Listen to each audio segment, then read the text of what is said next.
ఈ సినిమాలో నటించినటువంటి ప్రభాస్ గురించి చెప్పాలి.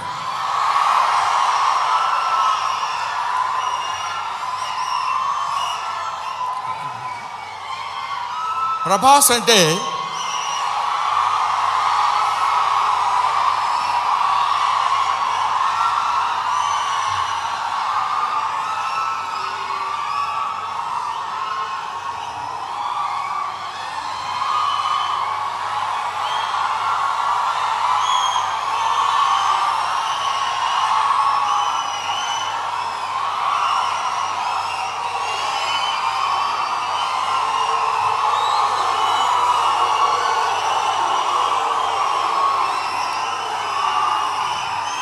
అంటే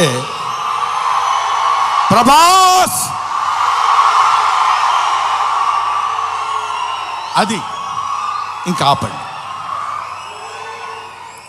ప్రభాస్ గురించి చెప్పాలి. ఈ సినిమాలో ఆయన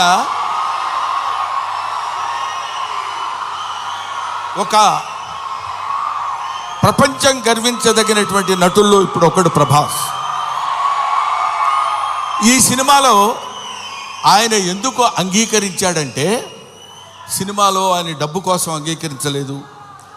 ఏదో ఈ సినిమాలో ఒక అద్భుతమైన క్యారెక్టర్ చేయాలని ఆయన అంగీకరించలేదు. ప్రభాస్ ఒక మానవతా విలువలు కలిగిన మనిషి, ఒక మంచి మనిషి. ఎవరైనా ఏదైనా చేయిజాప అడిగితే కాదనేటువంటి వ్యక్తి కాదు ప్రభాస్. ఎవరైనా అద్భుతమైనటువంటి స్థితిలో ఉండి ఇది నాకు కావాలి అని అడిగినప్పుడు, ముఖ్యంగా ఆ విషయంలో చెప్పాలంటే మోహన్ బాబు గారికి అత్యంత సన్నిహితుడు.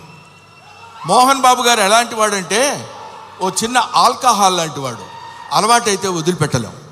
అలాగే ఎంతో మోహన్ బాబు గారి మత్తులో, మోహన్ బాబు గారి ప్రేమలో మునిగి తేలినటువంటి వ్యక్తి కాబట్టి ప్రభాస్ ఈ సినిమాలో చేశాడు. అరే మోహన్ బాబు గారి ఎంట్రీ చూశారు కదా, అతను స్టీఫెన్ కూర్చున్నాడు, మ్యూజిక్ డైరెక్టర్. ఆ మోహన్ బాబు గారి ఎంట్రీ అలా పెడితే ప్రభాస్ శివప్రభాసుడు. అతను శివుడి చేత ప్రకాశవంతంగా పెరిగేవాడు, 6 అడుగుల అందగాడు. అతను విగ్గు పెట్టుకుని అలా వస్తున్నప్పుడు ఒళ్ళు గగురు పొడిచి వీర తాండవం, శైవ తాండవం చేసేటువంటి విధంగా ఆ సినిమాలో నటించాడు ప్రభాస్. నేను చూశాను.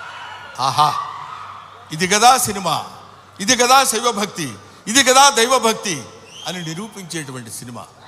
ఇటువంటి సినిమాలు మనం చూడాలి, మన పిల్లల చేత చూడించాలి. మన భక్తి రసాన్ని భారతదేశంలో పెంపొందించే విధంగా చేయాలని మనస్ఫూర్తిగా కోరుకుంటూ, ఓం నమో పార్వతీపతయే, హర హర మహాదేవ, శంభో శంకర. హర హర మహాదేవ, శంభో శంకర. మోహన్ బాబు